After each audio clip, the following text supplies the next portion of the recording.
오늘은 신명기 24장 1절로 4절까지 말씀을 중심으로 해서 이혼과 재혼이라 하는 제목으로 다소 무거운 주제입니다. 이 제목으로 말씀을 드리고자 합니다.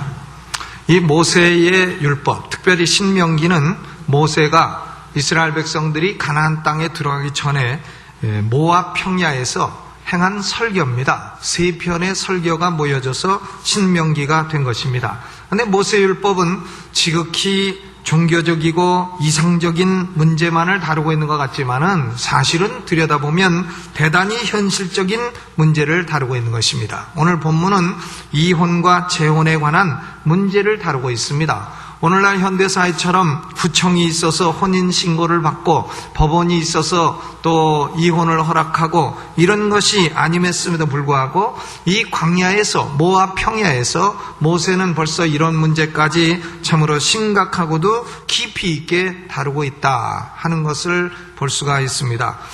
우리나라도 2004년도에 나온 통계에 의하면은 보건복지부가 내놓은 통계하고 법원행정처가 내놓은 통계가 좀 달라요. 보건복지부에서는 우리나라 이혼율이 47%라 그래서 세계에서 미국 다음으로 2등이라 그랬습니다. 그런데 이 47%라고 했는데 법원행정처에서는 아니라 9%라 이렇게 해서 47대 9에 현격한 차이를 보이면서 이혼율이 다르게 제시되어 있습니다. 그것도 정부 부처에서. 그건 왜 그러냐면 보건복지부에서는 그 한 해에 결혼한 쌍이 몇 쌍이냐 또 한 해에 이혼한 쌍이 몇 쌍이냐 하는 걸 단순 비교해서 그런 통계가 나온 겁니다. 그러니까 한 해에 100쌍이 결혼하면 우리 대한민국에서 47쌍은 이혼한다 이런 얘기예요. 그런데 법원행정처에서 9%라는 것은 이혼한 가정의 수치와 대한민국에 존재하는 전 가정 수치를 나눌 때에 그것이 9%라 하는 겁니다. 그러니까 우리나라 가정의 11가정 중에 평균적으로 한 가정은 이혼을 경험한 가정이라 하는 거예요. 그렇기 때문에 우리는 이런 시점에서 하나님이 모세를 통하여 주신 이 율법의 규례가 어떤 것인가 하는 내용을 살펴볼 필요가 있는 것입니다. 먼저 모세 율법의 이혼 규례의 내용은 이렇습니다. 1절을 읽어보죠. 1절 시작. 사람이 아내를 취하여 데려온 후에 수치되는 일이 그에게 있음을 발견하고 그를 기뻐하지 아니하거든 이혼 증서를 써서 그 손에 주고 그를 자기 집에서 내어보낼 것이요 그랬습니다. 그러니까 그 당시에 결혼이란 뭐냐면 아내를 취하여 데려오는 것이에요. 이혼이란 뭐냐? 집에서 내어보내는 것입니다.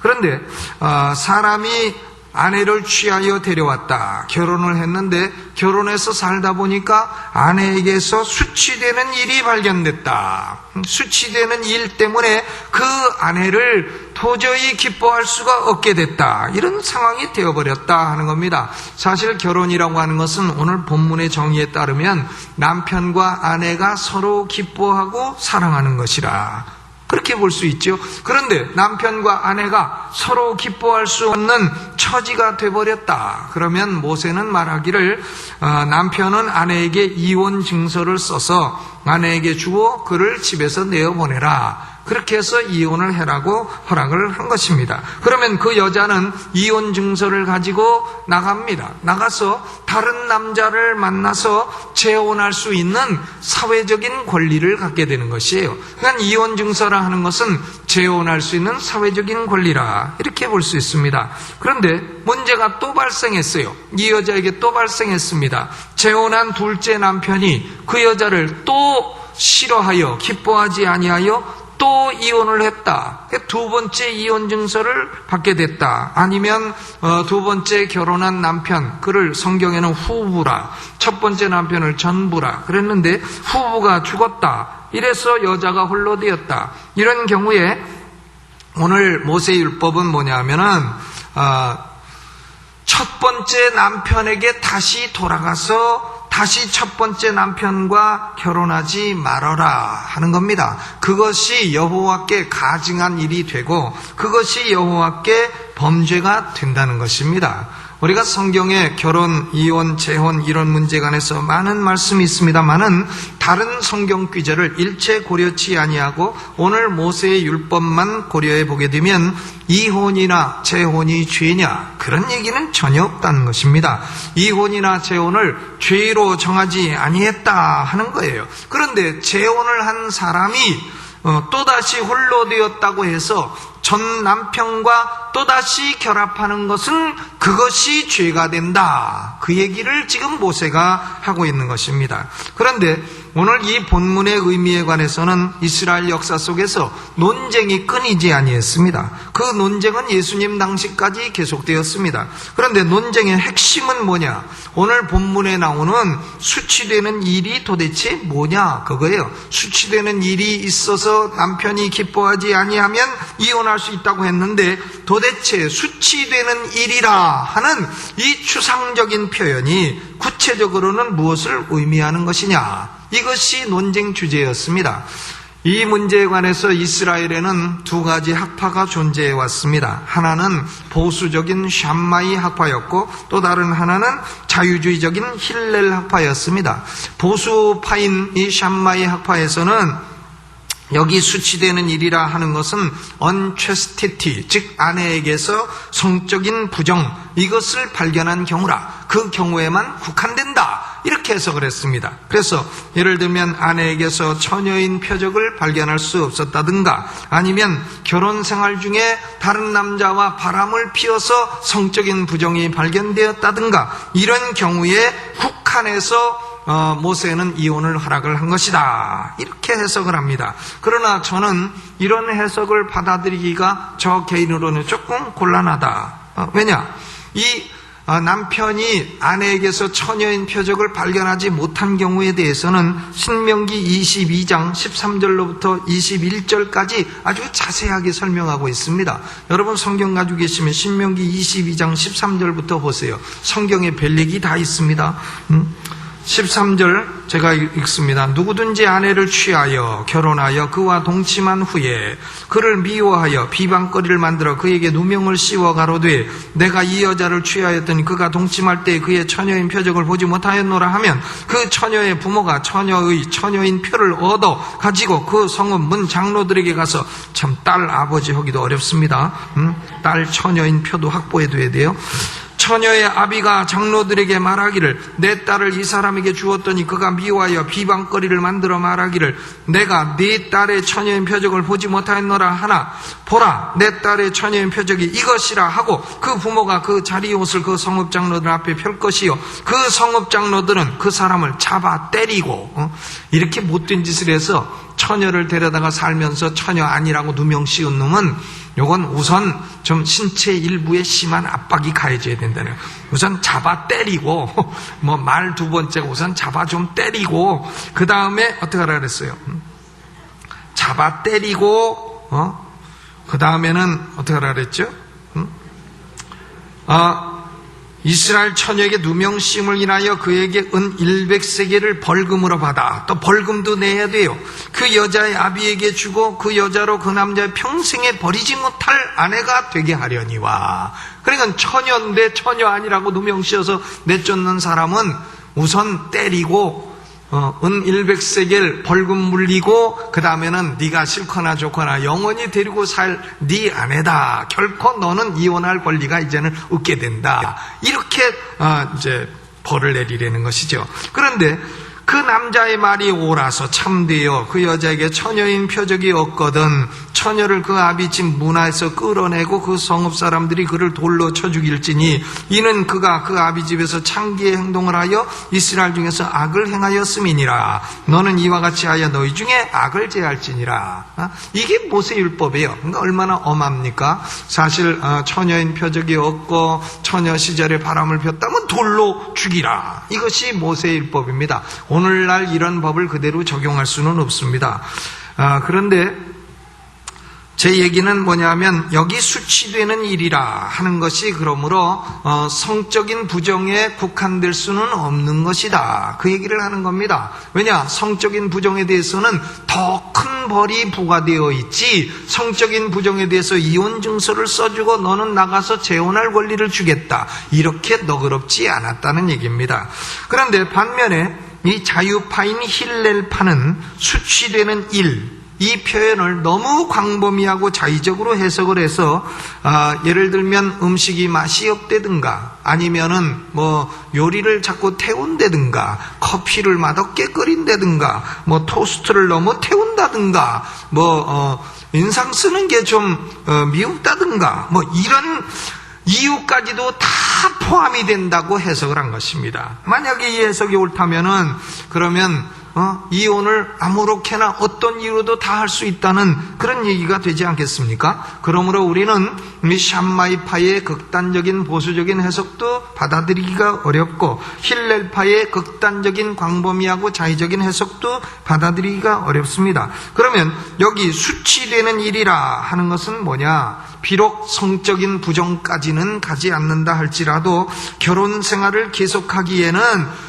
죽어도 살 수 없는 결정적인 결함이라, 이렇게 생각되는 요인이라, 이렇게 볼 수 있을 것입니다. 제가 미국서 1986년도부터 91년까지 루이지애나주에서 목회를 했는데, 그때에 한 부인이 저에게 상담을 해왔습니다. 백인하고 살던 국제결혼한 사람이었는데, 목사님, 내가 이혼해야 될까요? 살아야 될까요? 그걸 상담을 한 거예요. 그게 뭐냐 했더니, 자기 남편은 백인인데 부부싸움 할 때마다 머리에다 총을 들이댄다는 거예요. 자기 머리에다 총 들이대고 부부싸움을 한다는 겁니다. 그러니 이런 남자하고 살아야 되느냐 말아야 되느냐, 얼마나 곤란합니까? 여러분 같으면 뭐라고 대답하겠어요? 그런 사람하고 당장 이혼해라. 그러면 그 사람이 총뿌리를 내 머리로 가지고 올 것이 분명해요. 또 그래도 그런 사람하고 살아야지. 그러면 나중에 부부싸움 하다가 한번 발사해가지고 여자가 죽으면 여자의 가족이 나한테 쳐들어와서 당신이 살라 그래갖고 우리 가족 죽였다, 이럴 거 아닙니까? 그래서 저는 이렇게 대답했습니다. 하나님도 당신을 사랑하시고 나도 당신을 주관해서 사랑합니다. 하나님도 언제나 당신 편이고 저도 언제나 당신 편입니다. 당신이 그 남자와 계속 살아도 나는 당신의 편이 되어 기도해 드릴 것이고, 이혼을 해도 당신의 편이 되어 기도해 드릴 것이니 이혼하든지 살든지는 알아서 하시오. 어떡합니까 그걸? 그런데요, 여러분에게 한번 물어보겠습니다. 이 부부싸움 할 때마다 총들이 대고 싸우는 사람하고 계속 살아야 합니까? 말아야 합니까? 여러분 중에 살겠다 하는 사람 손 들어보세요. 저는 안 합니다. 저 같으면. 그러니까 결혼이라 하는 것은 성적인 부정이 아니라 할지라도 도저히 살 수 없는 그런 수치스러운 일이 존재할 수가 있는 것입니다. 예를 들어서 부부싸움을 했다 하면 두들겨 패서 한 번 싸우면 눈 한쪽 뽑고, 두 번 싸우면 다른 쪽 뽑고, 세 번째 싸울 때 팔 부러뜨리고, 네 번째 싸울 때 다리 부러뜨리고, 참 이런 사람이 있다 한다면, 참 그런 사람하고 여러분이 부모 같으면 딸 보고 계속 살아라 그럴 겁니까?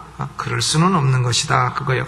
그래서 이 논쟁이 예수님 당시까지 계속되었습니다. 마태복음 19장 3절을 보면 바리새인들이 예수님을 시험했습니다. 예수께 나와 그를 시험하여 가로되 사람이 아무 연고를 물론하고 그 아내를 버리는 것이 옳으니까. 바리새인들 있던 예수님 당시에는 이 유대 사회의 힐렐파, 자유주의파가 우세했다는 걸 말하는 겁니다. 그러니까 유대인들이 사람이 아무 연고도 없이 별 사소한 연고를 가지고 마구 이제 이혼을 하게 될 때에 이것이 옳으니까, 자유파인 힐렐파의 해석이 우세해서 만연하고 있는데 이것이 옳습니까? 이런 질문을 하고 있는 겁니다. 예수님은 그 질문에 대해서 이상적인 창조 질서를 말씀하셨어요. 하나님이 짝지어 주신 것을 사람이 나눌 수 없느니라. 하나님의 오리지널 플랜, 하나님의 이상적인 질서는 이혼하지 말라는 거예요. 그것은 명확합니다. 그런데 바리새인들이 또 묻습니다. 아니, 하나님이 그렇게 그런 계획을, 이상적인 계획을 가지고 있으면서 왜 모세더러 이혼 증서를 써서 아내를 내어버리는 것을 허락했습니까? 그러니까 예수님이 마태복음 19장 8절에 모세가 너희 마음의 완악함을 인하여 아내 내어버림을 허락하였거니와 본래는 그렇지 아니하니라 그랬어요. 본래는 그렇지 않은데, 원래 하나님의 이상적인 질서는 그렇지 않는데 너희 마음이 완악하기 때문에 완악한 상태에서 규제하기 위해서 이런 이혼 규례를 준 것이니라, 이렇게 대답을 하신 것입니다. 그러면 오늘 우리는 이 이혼 규례를 통해서 우리 시대를 살아가는 우리가 어떤 영적인 교훈을 얻을 수 있는가, 세 가지를 생각해 보고자 합니다. 첫째로는 사람은 저급된 가치보다는 고급된 가치를 귀중히 여겨야 된다 하는 거예요. 가치가 다 중요하죠. 가치가 다 중요하지만 가치의 충돌이 올 때에는 고급된 가치를 취하고 저급된 가치는 희생할 수도 있어야 되는 것이다, 그 얘기입니다. 사람은 짐승하고 다른 점이 뭡니까? 가치 판단 능력이 있다는 겁니다. 여러분, 돼지에게 다이아몬드하고 그리고 밥을, 꿀꿀이 죽을 준다. 돼지는 뭘 먹겠어요? 다이아몬드 갖겠습니까? 꿀꿀이 죽을 먹겠습니까? 처가 생긴 게 꿀꿀이고 먹는 게 죽이니까 그걸 먹을 것입니다. 다이아몬드는 쳐다도 안 봐요. 그러나 사람에게 다이아몬드와 꿀꿀이 죽 가운데 두 가지 중에 어떤 걸 취하겠느냐 하면 사람은 딱 해서 요것은 500원, 요것은 500만 원, 다이아몬드를 딱 갖는다. 왜냐? 사람은 가치 판단 능력이 있다는 겁니다. 그러므로 이혼과 재혼 이런 문제를 생각할 때에도 무조건 이혼은 안 된다 이렇게 해가지고 사람을 괴롭히지 말라는 거죠. 제가 미국에 있을 때 우리 큰아이의 친구가 있었어요. 칼로스라고. 승환이가 지금 이제 대학교 6학년이 됐는데, 근데 그때는 아주 어린애였죠. 근데 어린애였는데 친구가 남미 사람이에요. 근데 그 어머니는요, 혼자 삽니다. 애 하나 기르면서 혼자 살아요. 그냥 물어봤어요. 당신은 왜 시집한 거 혼자 살고 애만 데리고 사느냐 그랬더니, 자기가 살고 있는 남미는 로만 캐톨릭이 지배하고 있기 때문에 로만 캐톨릭은 이혼은 절대 안 된다. 그래가지고 자기가 이혼을 할 수 없어서 미국으로 도망가서 산다는 거예요. 아니, 그러니 이혼이 안 된다고 해가지고 미국에 와서 혼자 살면서 그렇게 살고 있으니 그 얼마나 비극입니까? 그렇기 때문에 우리 인간은 이혼과 재혼 이런 문제를 생각할 때에도 가치의 고저, 가치의 경중 이런 것을 바르게 판단해서 저급된 가치를 희생하더라도 고급된 가치를 더 보호하고 육성해야 된다. 이것을 모세가 말씀하고 있는 것입니다. 남편이 아내와 평생 해로를 언약해서 그 언약을 지켜야 된다. 이것이 얼마나 귀한 가치입니까? 그 언약을 깨게 되면 슬픔이 따르고 고통이 옵니다. 그런데 남편이 아내에게서 수치스러운 일을 발견해서 도저히 기뻐할 수가 없다. 이제 내가 저 여자하고 살다가는 죽을 때까지 가정의 행복이라는 것은 한 번도 맛보지 못하고 지옥 같은 가정에서 계속해서 살아야 되겠다. 이렇게 되면 그 문제는 어떻게 되느냐, 그거예요. 여러분은 어떻게 하시겠습니까? 참 죽어도 살을 맞대고 싶지 않다 하는 사람하고 언약을 지키기 위해서 평생 살겠습니까? 아니면 비록 언약했을지라도 내가 언약을 깨는 고통을 겪을지라도 나는 가정의 행복을, 내 평생의 행복을 버릴 수가 없다, 이렇게 되겠습니까?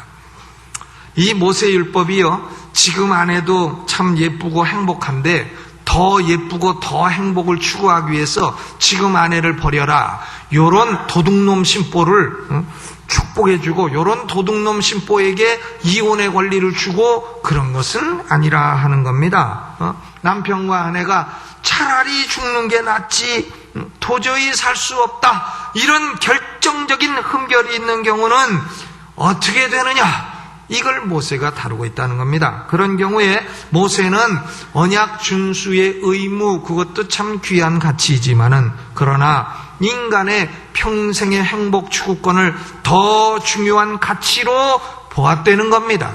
비록 언약을 할 수 없이 깨뜨렸다 할지라도 내 평생의 행복을 추구할 권리를 잃을 수는 없다. 인간이 그럴 수는 없다. 언약을 준수하는 의무의 가치보다는 평생의 인간의 행복 추구권이 더 크고 값진 것이다. 이걸 말하고 있는 것이라 그 말입니다. 그리고 이혼을 당한 여자에게도 이혼 증서를 주어서 다른 남자와 결혼할 수 있는 권리를 준 것은 그 여자에게도 평생의 행복을 추구할 권리를 모세가 인정한 것이라 그것입니다. 그런데 재혼을 한 후에 재혼을 해서 살다가 재혼한 남편이 죽었다고 해서 다시 전 남편에게 돌아가는 것은 그건 하지 말라는 거예요. 물론 이혼했다가 혼자 살다가 다시 전 남편을 결혼했다. 그건 괜찮죠. 그러나 이혼해서 재혼해서 살다가 그 결혼이 끝이 나서 다시 전부로 돌아가는 그것은 안 된다는 겁니다. 왜냐? 인간이 행복을 추구할 권리도 있지만은 인간이 인간으로서의 최소한도의 존엄성은 지키라는 겁니다. 하나님의 형상으로 지으신 하나님을 보아서라도 최소한도의 인간의 존엄성은 지켜라 그거예요. 인간이 아무리 행복 추구권도 중요하지만 개나 말 수준으로 전락해가는 것을 하나님이 가증히 보신다. 그런 얘기예요. 그러므로 언약 준수도 귀한 가치요, 평생의 행복 추구권도 귀한 가치이지만은 인간이 인간으로서의 최소한도의 존엄성을 갖는 것은 결코 희생될 수 없는 고급된 가치라. 모세가 지금 그 말을 하고 있는 것입니다. 제가 이게 주제가 어려워서 단어를 아주 헷갈리는 어려운 단어를 자꾸 쓰기 때문에 여러분 이해가 가시는지 모르겠습니다. 잘 하십니까? 우리 인간이 저급된 가치를 희생할지라도 고급된 가치를 추구해야 된다 하는 원리는 5절에도 나타나 있어요. 5절을 같이 읽어봅니다. 시작. 사람이 새로이 아내를 취하였거든 그를 군대로 내어보내지 말 것이요 무슨 직무든지 그에게 맡기지 말 것이며 그는 1년 동안 집에 한가히 거하여 그 취한 아내를 즐겁게 할지니라. 사람이 신혼살림인데 영장에 나와서 군대 가야 된다. 우리 대한민국 같으면 군대 가야 되죠. 그런데 모세율법은 그런 사람은 군대를 1년 면제해 주려는 겁니다. 왜냐하면 군대 가서 국토를 방위하는 것도 중요한 가치지만 새로 장가든 사람이 경건한 후손을 낳고 아내를 행복하게 하고 생육하고 번성하는 것은 국토 방위보다도 더 귀하고 고급된 가치이기 때문에 그 가치를 위해서 남들이 뭐라 그래도 1년은 가서 살고 오도록 해라. 1년 동안 애 못 낳는 건 저 책임이다. 그 얘기죠. 그러니까 1년은 생육하고 번성할 그 기회를 줘라. 그것이 하나님이 기뻐하시는 일이다. 그 얘기입니다. 또 6절도 마찬가지죠. 6절 읽어봅니다. 시작. 사람이 맷돌의 전부나 그 윗장만이나 전집하지 말지니 이는 그 생명을 전집함이니라. 그랬습니다. 빚을 졌다, 돈을 빌렸다, 그럼 갚아야 되죠. 빚을 갚아야 되는 것은 귀한 가치입니다. 그런데 빚을 갚아라, 그걸 하기 위해서 사람의 그 맷돌을 윗짝 아래짝 다 전당을 잡는다든가 아니면 두 짝 다 전당밖에는 조금 너무 지나치니까 윗짝만 잡는다든가 그래서 어차피 못 쓰게 만든다든가 그러면 그것은 그 빚진 사람의 가족의 생명을 위협하는 짓이다. 그거예요. 그러므로 빚을 갚는 것도 참 중요한 가치지만 우선 사람이 살게 하는 것이 더 중요한 가치다. 그것이 더 고급 가치다. 그걸 지금 말씀하고 있는 것입니다. 그러므로 사랑하는 성도 여러분이요, 제가 오늘 이 말씀을 통해서 강조하고자 하는 것은 이겁니다. 어떤 가치든 모든 가치는 귀한 것이지만 저급 가치가 있고 고급 가치가 있다는 거예요. 저급 가치의 실현을 위해서 고급 가치를 희생하는 것은 어리석은 짓이다. 신앙인이 할 짓이 아니다. 그 얘기를 하는 겁니다. 예를 들어서 돈을 벌기 위해서 주일 성수도 안 하고 신앙을 팔아먹었다. 그랬더니 나중에 부자가 됐다. 이것은 부자가 되는 건 좋은 가치죠. 그런데 그건 저급 가치를 위해서 고급 가치, 영원한 가치를 희생한 어리석은 짓이다. 그 얘기입니다. 육체의 잠깐의 쾌락을 위해서 영원한 영혼의 평안을 깨뜨려 버렸다. 잠깐의 육체 쾌락을 위해서 하나님과의 관계를 깨뜨려 버렸다. 그러면 그것은 얼마나 어리석은 일이요 가치를 전도하는 짓이냐 그 얘기입니다. 인간에게 충성하기 위해서 하나님에 대한 충성을 저버렸다. 이것이 얼마나 가치 전도된 짓이냐 그 말이에요. 그러므로 우리는 언제나 인생을 살아가면서 가치의 경중 고조를 분별해서 귀한 가치에 헌신되고 고상한 가치에 헌신되고 고급 가치를 위해서는 때로는 하급 가치는 희생할 수 없는 그런 신앙을 가지고 사시기를 주님의 이름으로 축원합니다. 두 번째로는 오늘 본문에서 우리가 생각할 것은 우리 인간의 현실은 이상적인 질서와 또 타락한 인간 본성으로 인한 현실 간에는 차이가 있고 간격이 있다는 것입니다. 예수님의 말씀이 그거 아닙니까? 본래 이혼이라는 것은 허용되지 않는 것이지만 그러나 인간의 현실이 타락된 현실이므로 이 현실 속에서 마음의 완악함을 인해서 모세가 이혼 규례를 주었다. 이렇게 말씀하신 것입니다. 우리 인간의 모든 삶은요 이상적인 질서가 아닙니다. 지금 우리가 살고 있는 것은 국가든 사회든 교회든 가정이든 이것이 다 이상적인 질서냐? 그렇지 않습니다. 국가도 흠이 있고 교회도 흠이 있고 가정도 흠이 있고 사회도 흠이 있고 어느 하나 이상적인 질서를 완벽하게 유지하고 있는 그런 상태는 없다는 겁니다. 왜냐? 우리가 너나 나나 할 것 없이 의인은 없나니 하나도 없도다. 다 원죄 가운데 있고 다 그리스도로 말미암아 새로운 성품을 받았다 할지라도 옛 성품, 원죄의 성품은 그대로 유지하고 살고 있는 존재들이기 때문에 그런 것입니다. 그러므로 이 세상 모든 질서가 현실적으로 죄 아래에 있는 질서요. 현실적으로 우리의 질서는 인간의 완악함을 고려해서 하나님께서 규례도 주시고 법도 주시고 하나님의 말씀도 주신다 하는 것을 우리는 알아야 될 것입니다. 그러므로 우리가 자기도 이상적인 질서를 유지하지 못하면서 남이 이상적인 질서를 유지하지 못한다는 것을 정죄해서는 안 되는 겁니다.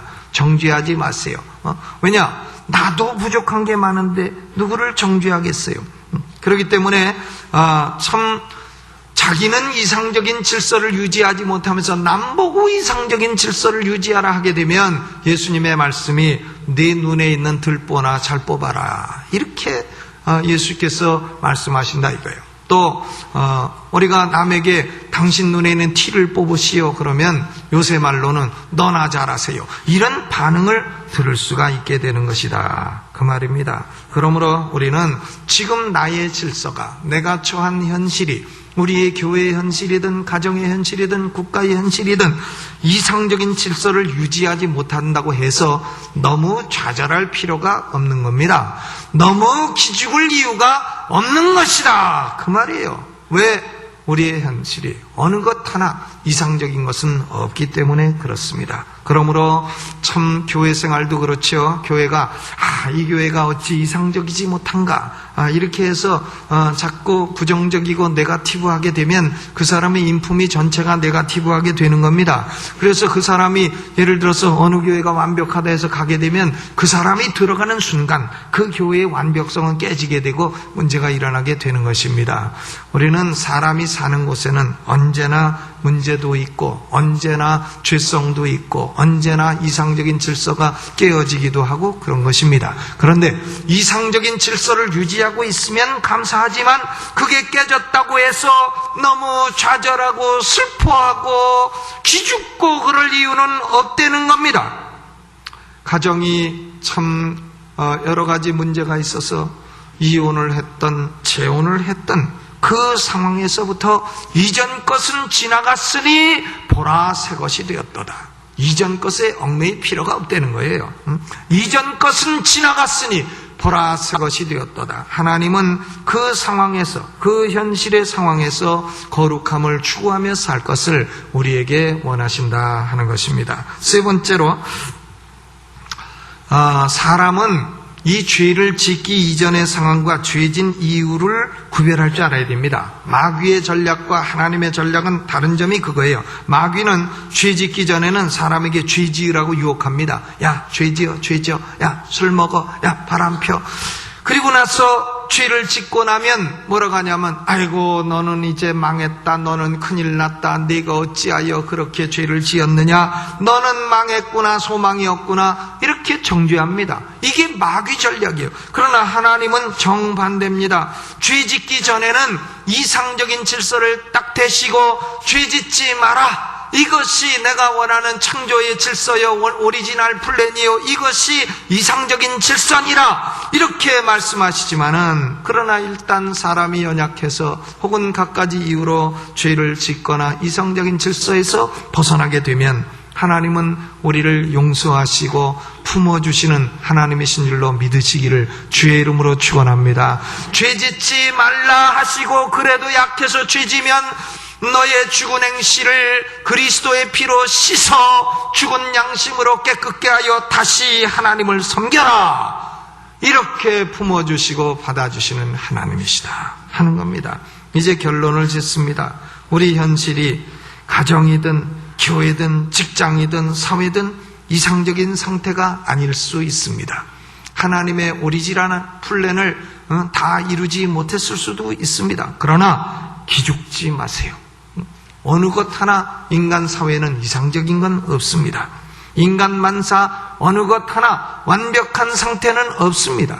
예수님이 재림하셔서 하나님 나라를 완성하시기 전까지는 인간 만사의 어느 것 하나 이상은 없는 것입니다. 이상을 실현하는 것은 없는 것입니다. 그러므로 우리는 내가 지금 처한 현실에서, 지금 이 시점에서 내가 좌절하고 내가 기죽고 내가 그래서 더 부패로 나아가고 타락으로 나아가고 침륜으로 나아갈 것이냐, 아니면 내가 이 시점에서 마음을 새롭게 하여 더욱더 경건함으로 거룩함으로 하나님이 세워주신 이상적인 질서로 향해서 나아갈 것이냐, 망할 것이냐, 부패할 것이냐, 아니면 거룩을 향해 나갈 것이냐, 이것을 순간순간 결단하며 살아야 될 것입니다.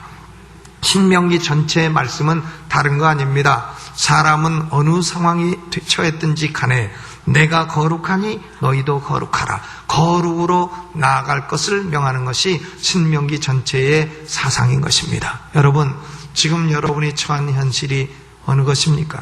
하나님은 정죄치 않습니다. 하나님은 받아주십니다. 하나님은 그 상황에서 마음을 새롭게 하여 거룩으로 나아가라, 경건으로 나아가라, 하나님을 사랑하는 마음으로 더욱 섬겨라, 이것을 명하시는 것입니다. 오늘 이 말씀 생각하며 우리 통성으로 같이 기도하겠습니다. 두 손 들고 주의 이름 한번 크게 부르고, 하나님이여, 내가 비록 하나님 앞에 이상적인 질서를 유지하지 못했을지라도 아버지여, 이 시점으로부터 더욱더 하나님을 가까이 하고 거룩함과 경건함을 추구하며 고상한 가치를 위해 살기를 원하나이다. 두 손 들고 주여 한번 크게 부르고 통성으로 뜨겁게 기도합니다. 주여, 우리 아버지여, 은혜와 사랑을 감사하고 고맙습니다. 우리의 처한 현실이 하나님이여 우리의 죄성으로 말미암아 어느 것 하나 이상적인 것이 없습니다. 사회도 혼란하고 가정도 혼란하고 아버지여 교회도 혼란하고 하지만은 아버지 하나님, 그런 상황 속에서도 하나님은 우리를 사랑하시며 하나님은 우리를 용납하시며 하나님은 우리를 받아주시고 하나님은 우리를 축복하시며 너의 처한 현실에서 부패와 타락으로 나아가지 말고 너의 처한 현실에서 거룩과 경건으로 나아가라고 말씀하십니다. 하나님, 우리 아버지, 오늘 아버지 죽은 행실로 말미암아 양심이 더럽게 된 사람이 있으면 그리스도의 보혈로 씻어주옵시고 우리의 양심이 거룩하고 경건하여 더욱더 하나님께 날마다 가까이 가는 삶이 되게 하시고 하나님과 동행하는 축복된 삶이 되게 하여 주옵소서. 예수님의 이름으로 간절히 기도하옵나이다. 아멘.